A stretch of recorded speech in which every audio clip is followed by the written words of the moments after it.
Hello guys and girls, welcome to the Melee Resist Tips and Tricks video. Thus far my build guides have explored the parry and dodge options for mitigation, but today we're doing something a little bit more European and we're going for the resistance tank. So first off, let's define melee resist. This stat lowers the enemy chances to hit upon melee, so if we stack enough of this, then in theory it's going to make our character untouchable. How can I get some of this melee resist, you ask? Well, it's actually quite simple. Firstly, you will need to focus your attribute points into the agility and weapon skill points. These attributes both provide 1 point of melee resist per point invested, so the average hero can achieve upwards of around 30% once we finish leveling up. But on its own, this won't be sufficient or reliable enough to make you a truly effective tank. So we're going to need to go out and boldly explore and seek out new skills, abilities and equipment which may help us make this value more impressive. A brief caveat before we get into the meat and potato of these options, however. While being a melee resist tank, you still have access to your dodge and parry stances, and as we're building into both agility and weapon skill, this means we have access to both. I'd suggest looking at which stat has the higher value for your character and examining what equipment your character or hero has access to.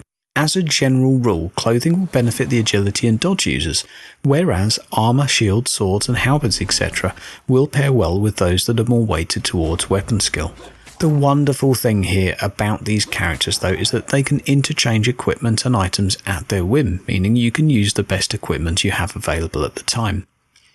Now let's get started into the ways in which we can boost our actual melee resistance. The easiest, cheapest and quickest way we can do this is by equipping a shield, which will give you a modest boost of 5%, in addition to another 10% to your parry rating. Because early in the campaign our melee resist is quite low, having this boost to parry can provide some much needed mitigation. Later on you might want to dispose of the shield in favour of a two-handed weapon and more damage, however the choice will be entirely yours. For those of you wanting to keep your shield, I would suggest investing into the shield specialist passive found within the weapon skill tree. This will increase your parry by a moderate amount of another 10% in addition to further bolstering your melee resist. Obviously with this in mind you won't be very damage orientated and you will likely be aiming for a hybrid of parry and melee resist. Although it is completely viable just to buy this skill in order to gain that extra 5% melee resist. It's pretty damn cheap. Now also within the weapon skill tree we can find the active ability defensive stance, which at a cost of 4 strategy points will increase your melee resist by a further 10%, also ending your turn though and preventing any dodge or parry stances. This skill is not mandatory as it does sacrifice your other means of mitigation, but it can really help boost your melee resist to a substantial value. The advantage here is that you can make multiple enemies miss multiple attacks per turn, whereas you will be limited to a set number of dodge or parry rolls depending on your abilities and if you have the Web of Steel or Sidestep actives. Really the choice is yours here. If you have a shield specialist, I'd probably pass on this skill in favour of Web of Steel to give you multiple parry chances per turn. If you don't want a shield however, you want to remain damage orientated perhaps, then you're faced with the choice either having this ability or pursuing dodge and the sidestep route in order to gain multiple chances to dodge per turn. I'm going to also mention the weapon skill active Anticipation, which increases your melee resist upon receiving damage each turn and for each individual hit. Yes, in theory this will help your melee resist increase, but it relies first on taking damage, and anything in my books that relies on taking damage in order to mitigate more damage is a little bit counterproductive, so I'm going to pass on this one, but it is completely viable. Right, now how about the other attribute points? We've got leadership, intelligence and alertness. What about these? Well, the good news is that we also have a choice. First on the chopping block for analysis is alertness, which contains 2 passive skills which can both help bolster our melee resist. First up is the almost mandatory awareness passive, which will increase your melee resist by a further 5 to 10%. It will also provide you with some much loved initiative boost to make you go quicker within the turn order. This combines really well with the next skill called vigilance. This passive allows a further 10% bonus to melee resist against ambush attacks. So not only will you be going first, you will also be able to go around and act like a minesweeper, hoovering up all of the enemy offensive stances. We also have another option, leadership, and this has its place within the melee resist builds. It has the passive Serenity, which provides a noticeable bonus of 10 to 20% when a character passes a fear or terror test. As a tip, I'd only pursue this ability, however, if you're including an impressive unit within your own warband. This will dramatically increase the frequency you come across fear and terror units in enemy warbands. If you didn't know this, it's because enemy warbands always mimic your own.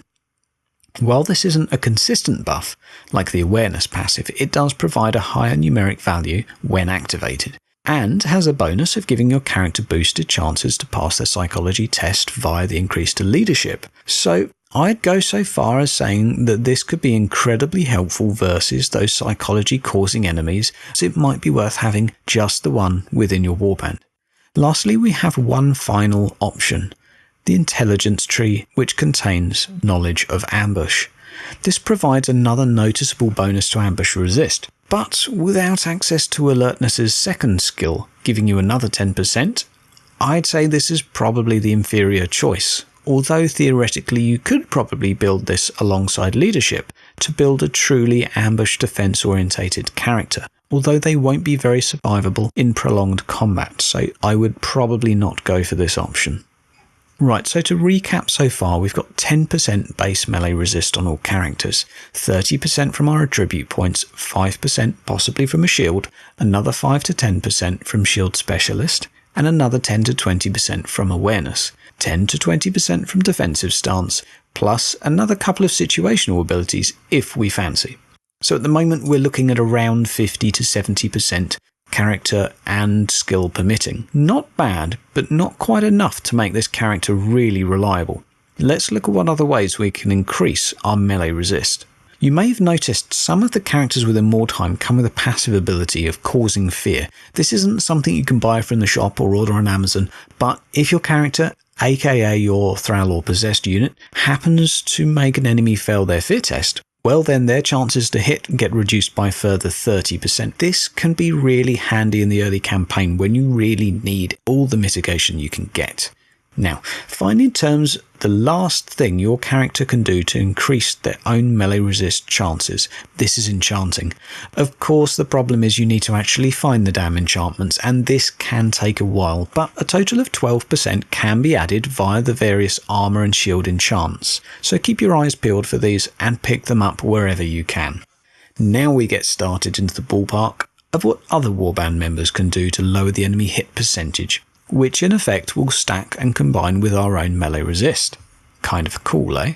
First up is the ranged ability and the very handy hand shot. You'll notice for 3 offensive points this ability will lower the enemy hit percentage by between 10 and 20% depending on if you have it mastered. Incredibly handy, but trying to hit opponents that are in melee can be kind of tough, so I'd make sure these characters have a good amount of weapon skill, and I mean a good amount of ballistic skill, sorry, I'm an idiot. Now, next up we find something within the intelligence tree. Ever wondered what your intelligence-heavy spellcasters are supposed to do with their leftover strategy points? Well, this is an actual option. Combat Savvy will cost you 3 strategy points and provide one of your warband members, at your choice, with 5 to 10% more melee resist. Note that you can cast this on multiple targets. A very handy pickup indeed. And finally, you might also notice that most warbands have access to a single spell that will reduce the enemy hit percentage or even raise your own melee resist percentage by around 5%. I'm going to set you a little bit of homework here. Go and have a little look around and see what you can find. Not all, but most warbands have access to one of these spells.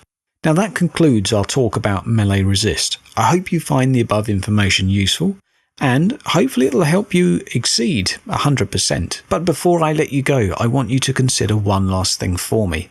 If you get stunned, an enemy will always hit you, and this can really be a problem for melee resist tanks, especially when being stunned by ranged hits. So consider investing some spare points into toughness to reduce stun chances, perhaps even a helmet or 2 to reduce them even further. Once again guys, you've been listening to Hydra. I hope you've enjoyed the video and I hope you find it useful. Remember to smash that subscribe button, and I'll see you next time.